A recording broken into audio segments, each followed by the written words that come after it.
నేను క్రీస్తు కొరకు మన ప్రభువును రక్షకుడునైన యేసయ్య నామములో మీకందరికీ శుభములు, వందనాలు. దేవుణ్ణి ఎలా మహిమపరచగలము? ఒక మాటలో బైబిల్ చెప్పే సమాధానం ఏంటంటే, అంతకంతకు క్రీస్తు పోలికలోనికి మార్చబడుట ద్వారా అంటూ ఎస్ ఫెర్గుసన్ అనే ఒక దైవజనుడు చెప్పినటువంటి మాట ఇది. మరి దీనికి అపోస్తలుడైన పౌలు క్రీస్తు స్వారూప్యమును 9 పదాలతో ప్రేమ, ఆనందం, శాంతి, సహనము, దయ, మంచితనము, విశ్వాసము, సౌమ్యత మరియు స్వీయ నియంత్రణ అంటే తనను తాను నియంత్రించుకోవడం, పాపానికి పోకుండా.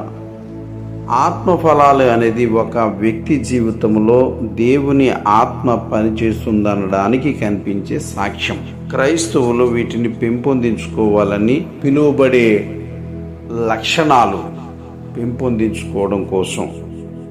కాబట్టి మనం అసలైన వదిలి అవసరం లేని తగిలించుకుంటూ ఉంటే దేవుణ్ణి మహిమపరచడం అనేటువంటిది, లేక దేవుని స్వారూప్యంలోకి వెళ్ళడానికి మనకు అది సాధ్యం కాని పరిస్థితుల్లో ఉంటుందన్నమాట. ఆత్మఫలాల గురించి మనకు అందరికీ తెలుసు. గలతీ పత్రిక 5వ అధ్యాయము 22వ వచనం కానించి ప్రేమ, సంతోషము, సమాధానము, దీర్ఘశాంతము, దయాళుత్వము, మంచితనము, విశ్వాసము, సాత్వికము, ఆశా నిగ్రహము. అదే స్వీయ నియంత్రణ. అంటే ఒక పాపం చేయడానికి మనిషి త్వరపడుతున్నప్పుడు తన యొక్క అంతరాత్మ దాన్ని నియంత్రించడము, ఎంతటిదైనప్పటికీ ఆ పని ఏ షేపులో ఉంటుందన్నమాట. పోతీఫర్ భార్య అతన్ని తొందర చేస్తూ పాపంలోకి నెట్టడానికి, అబ్బాయి ద్వారా ఆమె ద్వారా సంతోషించడానికి ఆమె కుట్ర పన్నినప్పటికీ కూడా నేను దేవునికి భయపడేవాడనని, ఆ యొక్క పాపానికి దూరంగా ఉండటం అనేటువంటిది మనం చదివాము.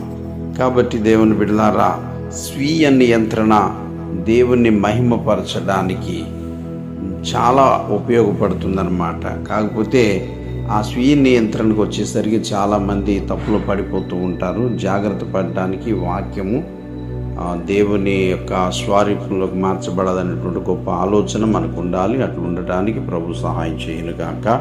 ఆమేన్.